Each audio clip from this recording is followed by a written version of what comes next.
Hey friends, it's Rosie and we are going to make game day nachos. I will actually have the steps on how to build your very own nacho bar for your Super Bowl or any other party on my blog, iHeartRecipes.com. So go over to my blog and check it out. So let me show you the ingredients that you will need for your nacho bar. You're going to need some ground beef. You will also need some chunky salsa. You can use your favorite salsa, just make sure it's nice and chunky. And you'll also need some taco seasoning. You can use your favorite taco seasoning or generic, whatever works for you. We're going to head over to our stovetop and we are going to start browning our ground beef. This is previously frozen. You can use fresh if you choose. I just use whatever is on my budget. And now I'm going to start browning the meat. As you can see, there's lots of fat at the bottom. Once the meat is nice and browned and all that fat is rendered, I'm just going to pour that fat out, or as much as I can pour out without pouring all the meat out. And now I'm going to start sprinkling in my taco seasoning.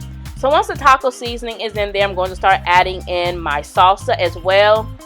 And I'm also going to add in a little bit of water. So the water is going to look like it's a little red because I actually used the same cup that I had the salsa in, but I assure you it's regular old water. And now I'm going to mix everything until it's nice and incorporated, and I'll let it simmer over medium heat for about 5 minutes. So now we're going to make our cheese, your nacho cheese. This is only going to be 3 ingredients. Now I know that looks like butter, but it's not. It's actually white Velveeta cheese. I'm going to splash in a little bit of milk. You can use whole milk, fat-free, whatever you want. And you're going to turn your heat up to low, or actually low medium, and just stir until everything is nice and melted. We're going to add in a little bit of our chunky salsa.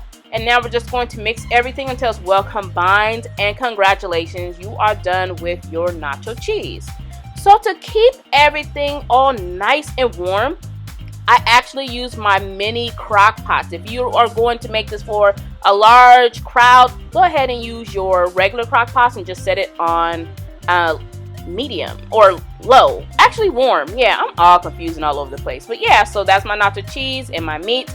I will also have plenty of toppings available for my guests, or in my case, for me, my husband, and son on this night.